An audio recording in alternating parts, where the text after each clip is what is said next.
Hello, welcome to the video. In today's video, I'm going to be exploring some of the commentary in a New South Wales National Parks Field Guide published in 1978 by Alan Fairley. Join me as I explore all the national parks listed in the book. So we're in the Gibraltar Ranges National Park, and I thought I would return to our field guide to the National Parks of New South Wales by Alan Fairley. Now, I think technically where I'm sitting right at this very minute is actually Washpool National Park. Back in Fairley's day, it was all under the one name of Gibraltar Range. So we're situated between Glen Innes and Grafton along the wider highway. Gibraltar Ranges National Park mainly consists of an elevated plateau rising to nearly 1,200 metres above sea level. And this plateau is being eaten away on all sides by creeks which have their source in the park. These flow from the plateau to cut deep gorges through the granite that forms the foundation of the New England tableland, and they tumble in impressive waterfalls to the valleys below. The park headquarters and visitors, blah blah blah. Anyway, so that gives you a bit of an idea.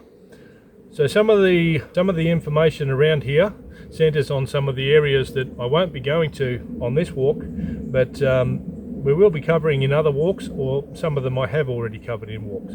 So some of these elevated tours, like Anvil Rock, Old Man's Hat, the Haystack, the Needles. Not going to any of those on this trip, but you'll see all of those in other videos.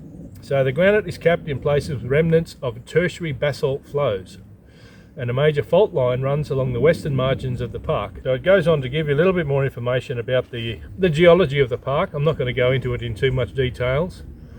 There are some big waterfalls here. There's Dandahara Falls, which falls 240 metres down a giant granite slippery dip into a large pool. Again, that won't be part of this trip, but we'll go there and have a look at that another day. Now, some of the things that are very prominent in this park is the waratahs.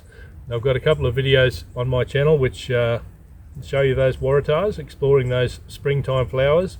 Now the waratah in this region is unique to this region. It doesn't grow anywhere else except in this particular national park. So it's very rare and it needs to be definitely looked after.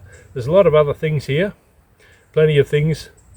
So you've got a broad range of environments. So right now we're in the verge between the rainforest and the gums. Then you get the drier forest, which is where we camped last night. You get a whole range of different things. There's also high altitude swamps and bogs and marshes, and if you're keen to look at some of those, there's a video on my channel about the Christmas bells, where we explore some of that. A lot of bottlebrush, she oaks, and other types of trees. There's a wealth of animals here, all the macropods, kangaroos, wallabies and so on. I haven't spotted any on this trip. There's also a lot of different birds. I've been trying to get a couple of those, but I'm not sure how successful I've been. We'll find out when I go home and edit. But there are a lot of birds in the park, and if you can sit still and not move around too much, you'll see plenty of birds. I've just done a section of the what's called the World Heritage Walk.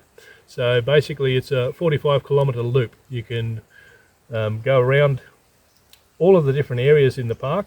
It's suggested to do it 3 to 4 days, and basically the walk follows fire trails for a lot of the time, but you can take any of the side walks as well, which gives you up to 100 kilometres of walks if you chose to do all of the walking in the park. It's all a bit beyond me at the moment, but so many different aspects of nature to see in such a short area, or in such a short distance.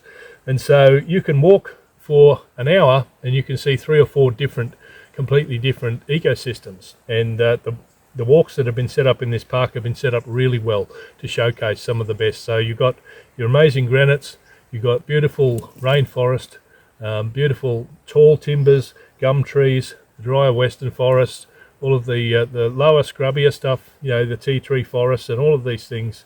Amazing wattles.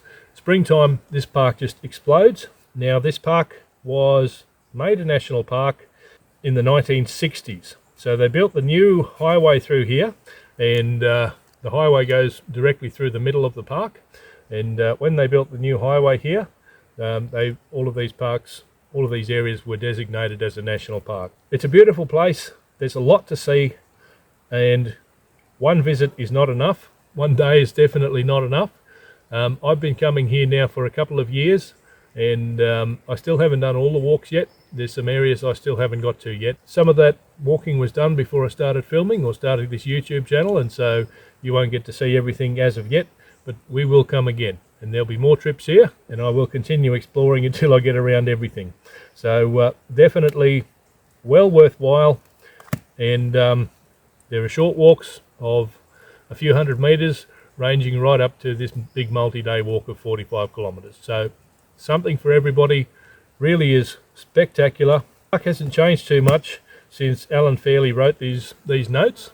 Basically the differences are simply that some of the facilities are a bit more upgraded, and fundamentally the park is still the same as it was. Probably it's a bit more regenerated.